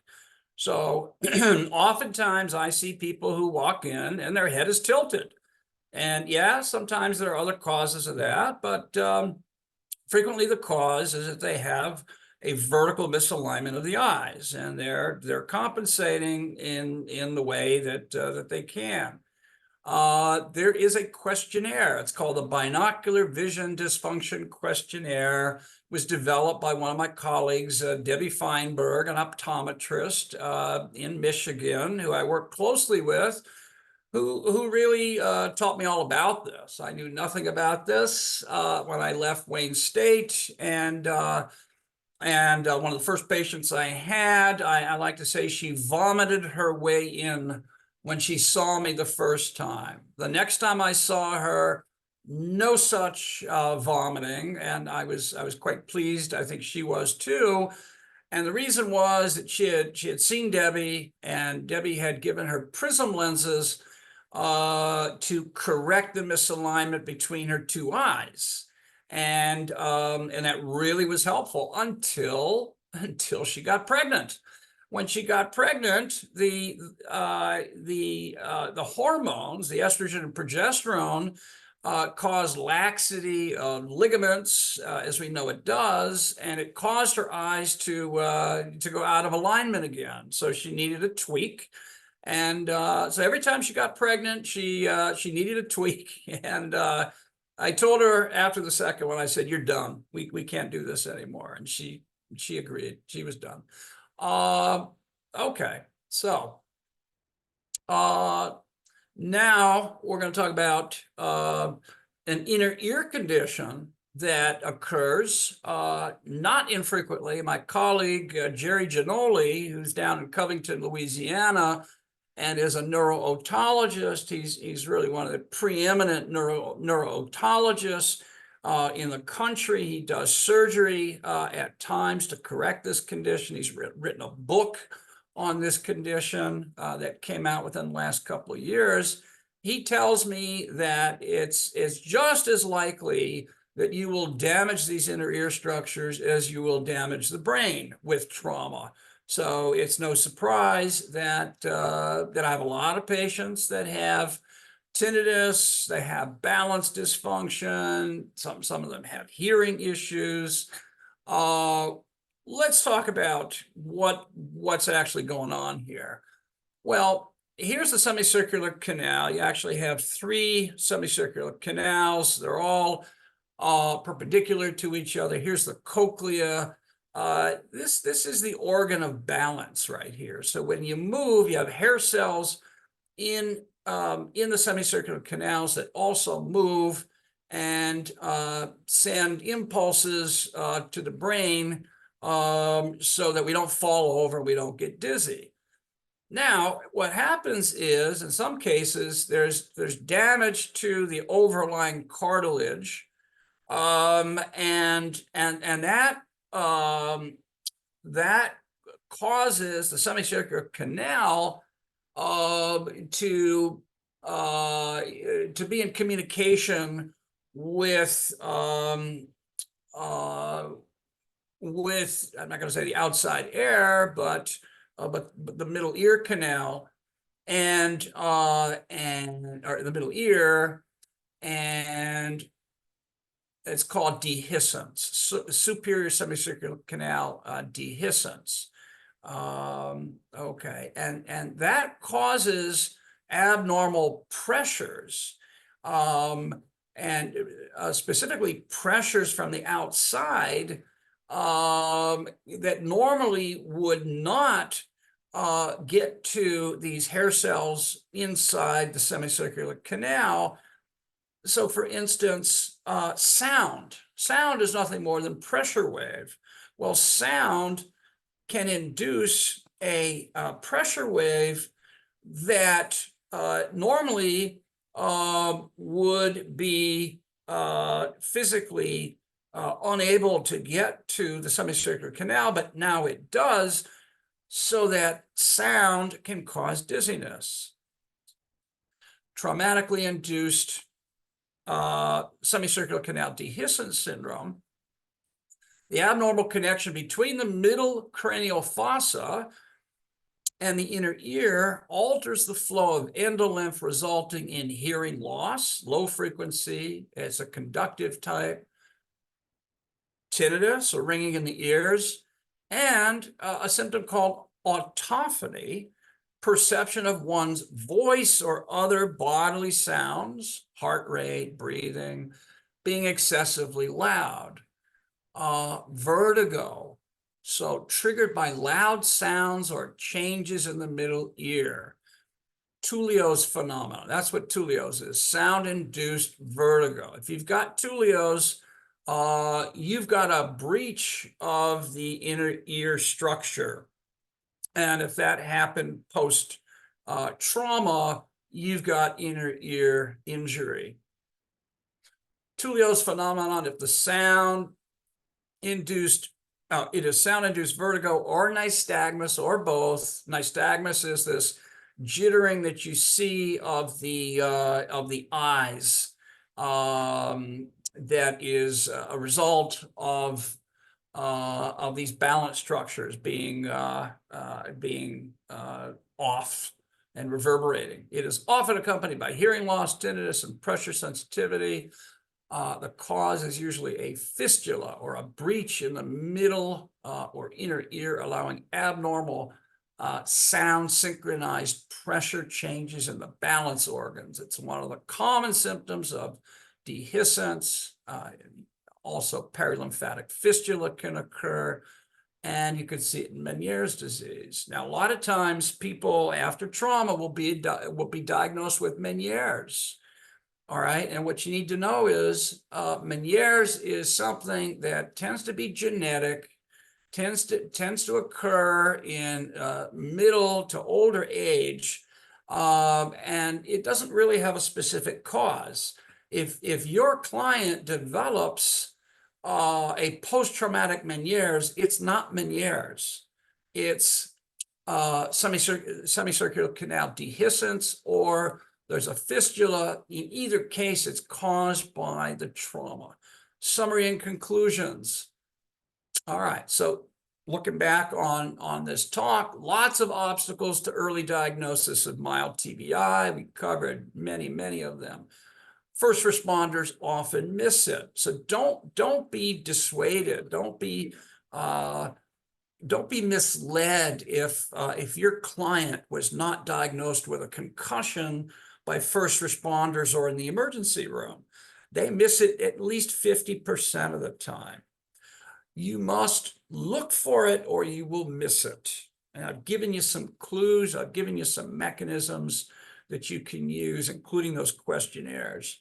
Other traumatically induced neurologic issues may be present that prevent recovery.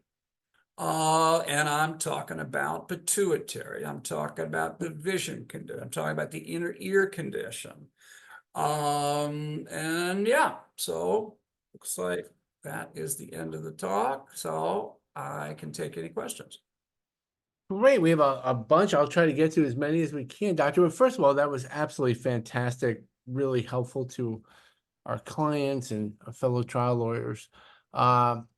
Let's go with Tina Hooper. Are there cognitive dysfunction with a mild concussion TBI from an automobile collision? I have a lady that has been experiencing cognitive dysfunction since her collision 1 year ago. She treated with a neurologist, but would like to know where to go from here for such an injury to prove my case that she suffers from this injury.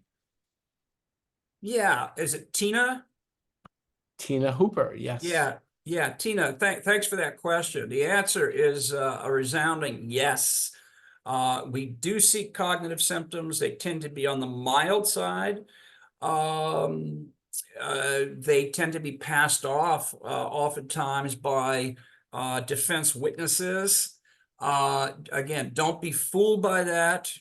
You have to make sure that you've got somebody like me or a good neuropsychologist on your side that can uncover the profile, as I call it, the pattern of mild cognitive dysfunction that the defense would otherwise ascribe to normal variation or psychological issues. They want to say that depression can cause mild cognitive issues.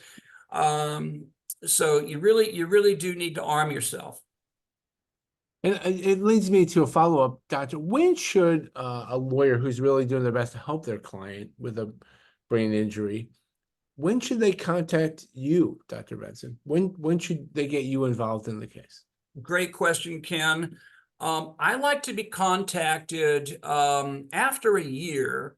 I really do want the dust to settle, so to speak. I want to, because in reality, if it's just a pure brain injury, you do have about a year or so to recover. And I like to see people after they've plateaued in their recovery. Because otherwise, it's kind of inefficient. I'd have to see them again. So at least a year, 2 years, I would say is even better. But certainly after a year, I'm happy to see somebody. Wonderful, great advice, or great insight. So Anne Groninger, thanks you for your incredibly helpful webinar. Her question is, other than pituitary dysfunction, are there other brain injury symptoms that are more likely to continue long-term or permanently? Can you talk about permanency a little bit, please? Yeah, brain injury is by definition a permanent injury. And why do I say that? Because the brain, unlike the peripheral nervous system, the nerves that supply your limbs, the brain does not regenerate itself. It's not like the liver. So an injury is an injury is an injury. It's a permanent injury.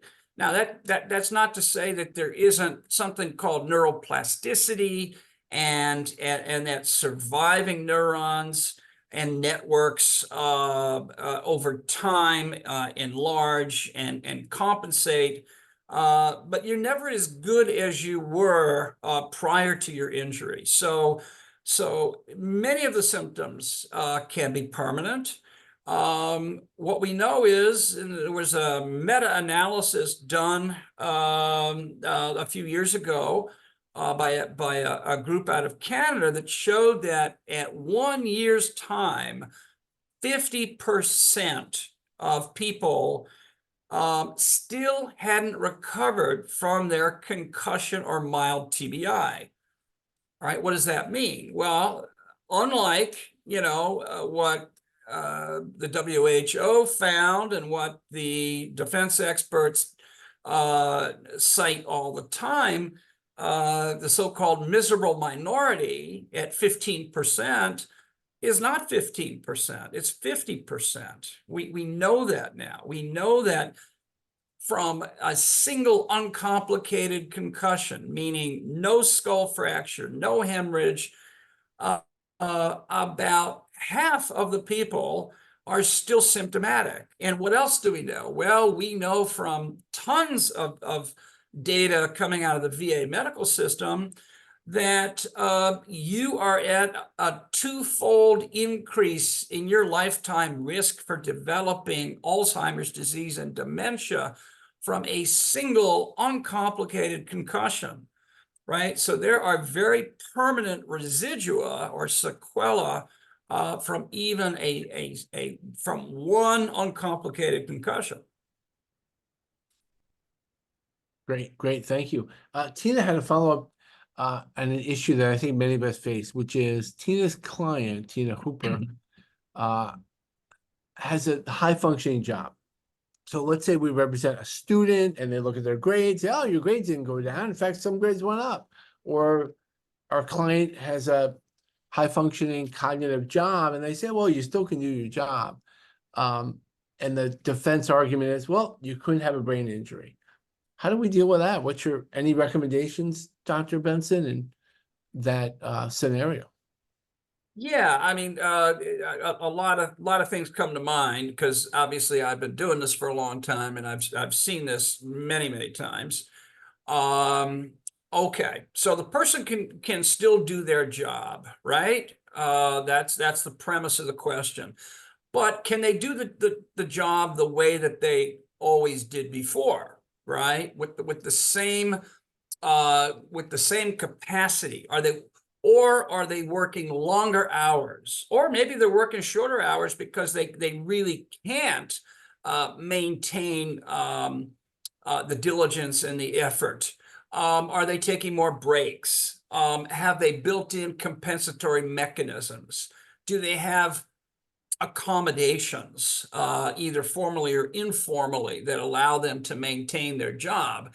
Now, I have to tell you, people that have been working the same job at a high level for a long time typically have supervisors, bosses, and the like that don't want to lose these people and will go out of their way to keep them, particularly if they like them on a personal level and if they bring something to the table, and everybody's unique, and muscle memory is a real thing.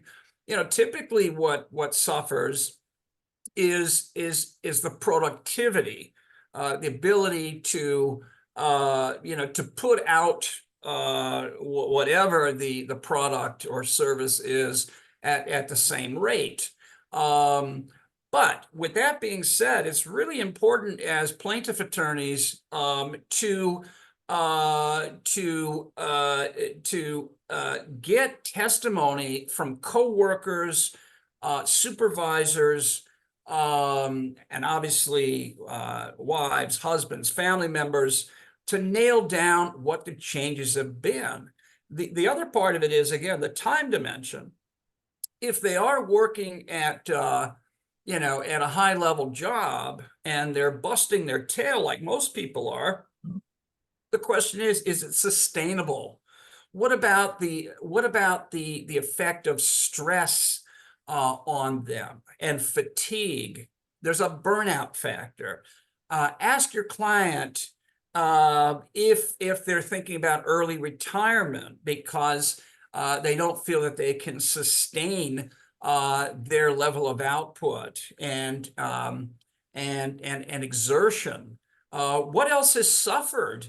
Has their family life suffered? Has their quality of life suffered in order to, bring home the bacon, so to speak? So those are some approaches.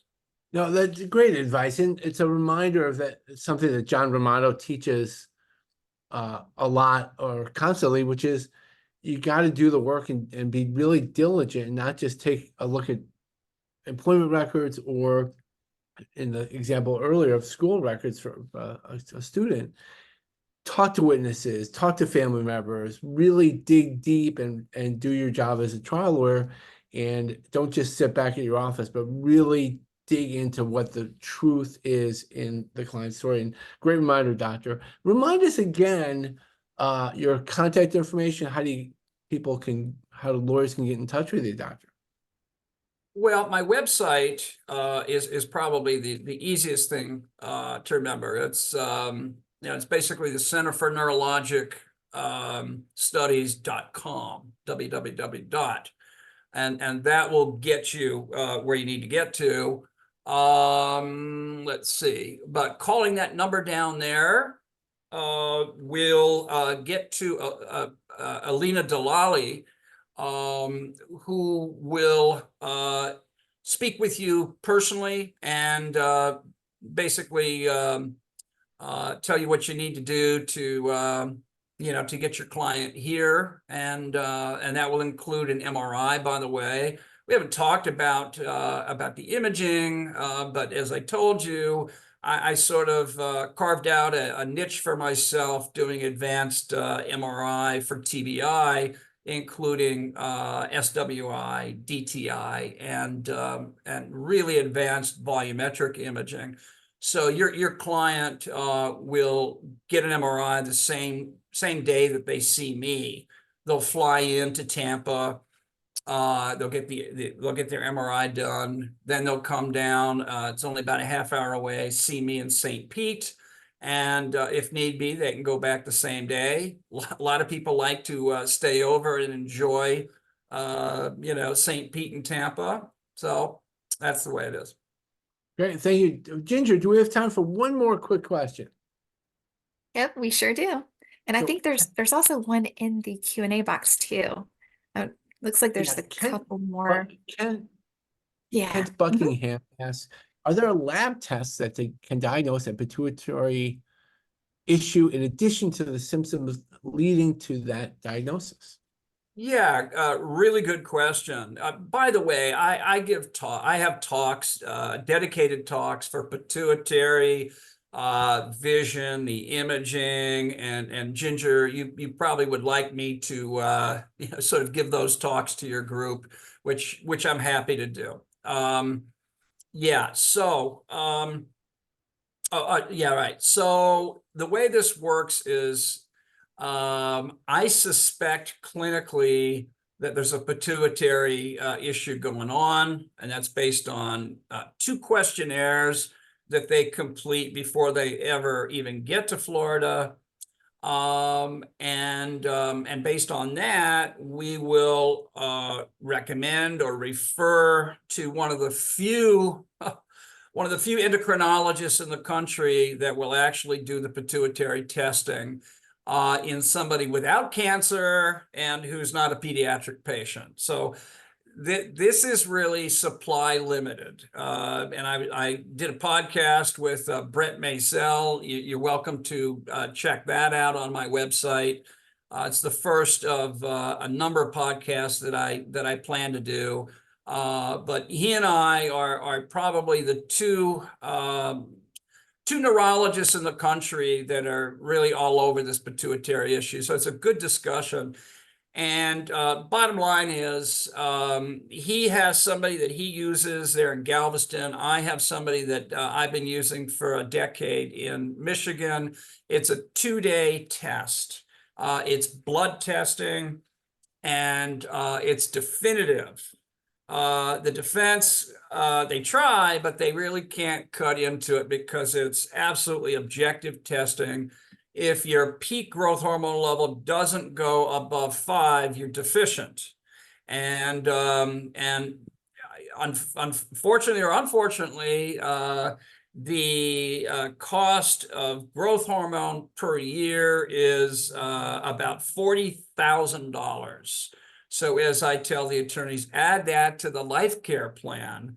In most cases, this is going to be a lifelong thing, but these patients do so much better. They feel so much better. They have a quality of life that they would not otherwise have. And guess what? You get the credit for that, right? Because it's your referral that, that got them the answer that makes them better. And I have to tell you, a lot of times I'm seeing now where the brain injury itself really isn't that bad, right? But the pituitary issue is the number one issue. It's messing their quality of life up, and we can get these people back, but it's, there's a cost, and it obviously it should be associated with their auto insurance or whatever, wherever the cause was. That's right. Thank you so much. And I'll turn it back over to my good friend, Ginger. Yeah, this has been incredible. I have learned so many new things as well. And you're right about that, Dr. Benson. I'm looking forward to the next one. And I know we got a lot of other great topics that we'll be able to cover. So if you guys enjoyed his presentation today, stay tuned because hopefully we will have him back for some more. And then I just wanted to pop up the slide again one more time, even though I will email this to all of you in a few moments. But be sure to reach out to Alina if you'd like a copy of today's slides and if you have any questions for her. And then also, there's something neat about Ken that you guys don't know because I don't think I shared that earlier. You don't know what I'm about to say, do you, Ken? But don't worry, it's all good. No idea. Ken, I'm actually part of a very special insiders email club where he actually recommends some of the most amazing books. So if you guys really enjoy reading, he will actually review a lot of books that he enjoys reading, and he will share them with you. And it has everything to do from psychology, decision making, leadership, social science, storytelling. He loves reading. So if you'd like to be a part of his book email club, just send Ken an email. And then, of course, if you happen to be in Chicago, be sure to stay in touch with him as well. But Ken, thank you for being here with us today. We loved having you, and I hope that you'll come back and speak for us, because I know you speak around the country as well. It I'd would be be an honored honor to to, have and you. thanks. If anyone wants to be on my book email recommendation list, shoot me an email, put you on the list. And thanks for having me. And thanks again, Dr. Benson. Fantastic, as we knew you would be. All right, My guys, this pleasure. is great. We loved having you. Dr. Benson, is there anything you'd like to share before we head out? No, I want to get into the book club. All right. I gotta get your email, and I'll put you on the club. Now right, I have thanks, told the Ken. world, Ken. Sounds But that's good. okay. You guys have a wonderful afternoon. Go enjoy the rest of today. Thanks for being with us the day after Memorial Day weekend. We appreciate you, and thank you for all the work that you do for your clients. We'll see you back here on Thursday at 3 o'clock. Be sure to go to Connectionology.com so you can sign up for that webinar, and then we'll see you back here again soon. Bye, everybody. Take care. Thank you. Thanks, Ginger. Bye.